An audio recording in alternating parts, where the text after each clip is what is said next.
নমস্কার বন্ধুরা, আজ আমি আপনাদেরকে একটা অনন্য এবং অসাধারণ জিনিস আপনাদের সাথে শেয়ার করতে চলেছি, যেগুলো দেখলে আপনারা সত্যিই মুগ্ধ হয়ে যাবেন। আগের ভিডিওতে তো আমি খাজুরাহোর মন্দির এবং খাজুরাহো মন্দিরের বিভিন্ন শিল্পকলা আপনাদের সাথে তুলে ধরেছিলাম। আজ আমি আপনাদের সাথে শেয়ার করতে চলেছি একটা মিউজিয়ামের ছবি। এই মিউজিয়ামে ভিডিও করা অ্যালাউ ছিল না, শুধুমাত্র ফটো নেওয়াই অ্যালাউ ছিল। তাও যতটা সম্ভব আপনাদের সাথে সেইগুলো তুলে ধরার চেষ্টা করব। এই মিউজিয়ামের নামটা হলো আদিভারত। এটা হলো state museum for cultural and art museum of Madhya Pradesh.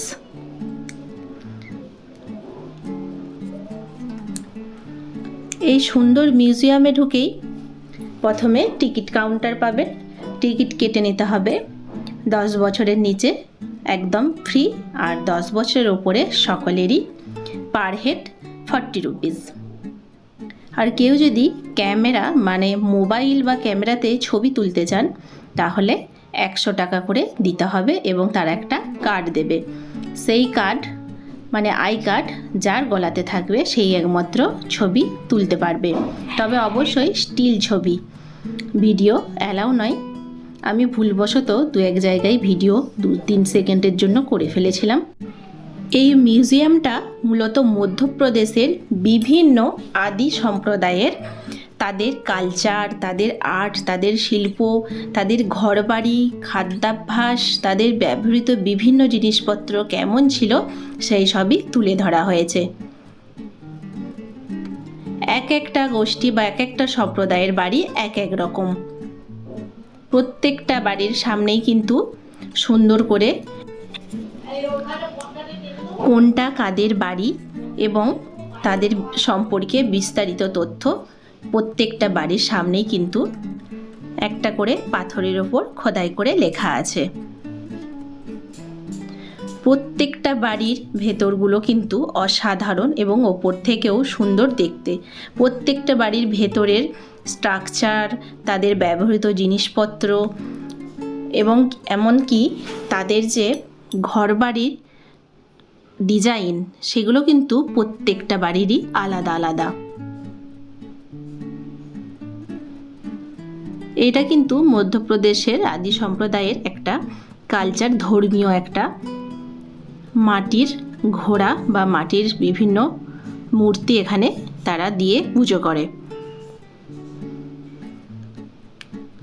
এই হলো মধ্যপ্রদেশের বিভিন্ন সম্প্রদায়ের বিভিন্ন সময়কার ছবি।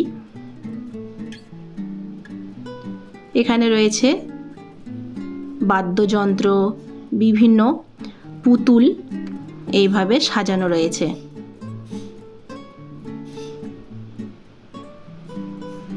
এটা হলো কিচেন, কি সুন্দর করে সমস্ত সাজানো রয়েছে। মধ্যপ্রদেশে এক সময় রাজ করত চম্বল ডাকাত। সেই চম্বল সম্প্রদায়ের যে চম্বল ডাকাত, সেই সম্প্রদায়েরই বাড়ি হচ্ছে এটা।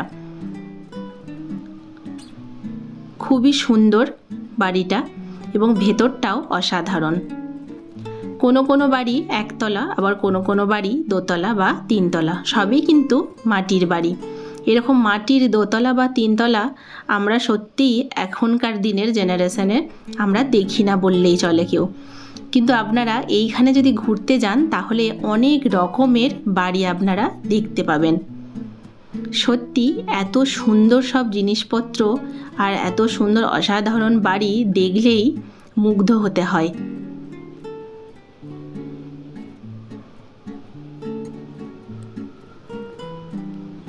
প্রত্যেকটা বাড়িতেই ব্যবহৃত জিনিসপত্র একই রকম, প্রায় একটু ডিজাইনগুলো আলাদা আলাদা। বাড়ির ভেতরগুলো সুন্দর সব ডিজাইন করা আছে বিভিন্ন কালার দিয়ে। এটা হচ্ছে নিমার ঘর। নিমার যে সম্প্রদায় তাদের বাড়ি এই রকম ছিল।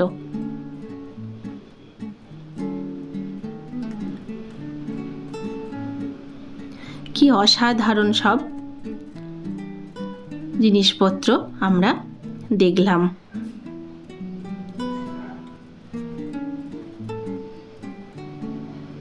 এগুলো ছিল তাদের ঠেলা গাড়ি। এই দেখুন আর একটা কি অসাধারণ একটা বাড়ি।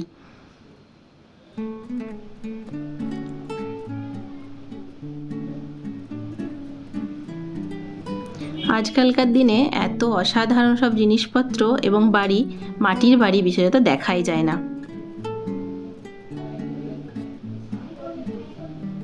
এগুলো হলো সেই সব আদিবাসী সম্প্রদায়ের মাটির তৈরি গয়না।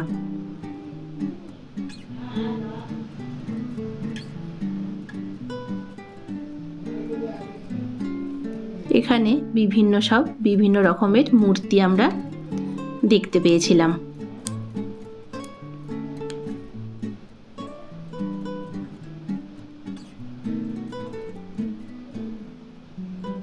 কেমন লাগলো আজকের এই অসাধারণ মিউজিয়াম? আপনাদের যদি ভালো লেগে থাকে তাহলে অবশ্যই একটা লাইক করবেন, আর আমার চ্যানেলে যারা নতুন তাদের কাছে অনুরোধ করব আমার চ্যানেলটিকে সাবস্ক্রাইব করে দিয়ে পাশে থাকা বেল আইকনটিকে অল করে দিতে।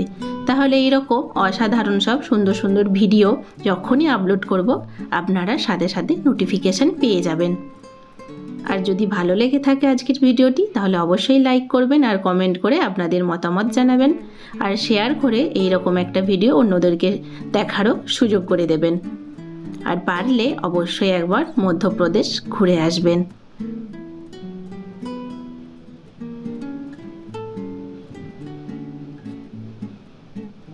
তাহলে আজকের মতো এই পর্যন্তই। দেখা হচ্ছে পরবর্তী ভিডিওতে। সকলেই ভালো থাকবেন। ধন্যবাদ।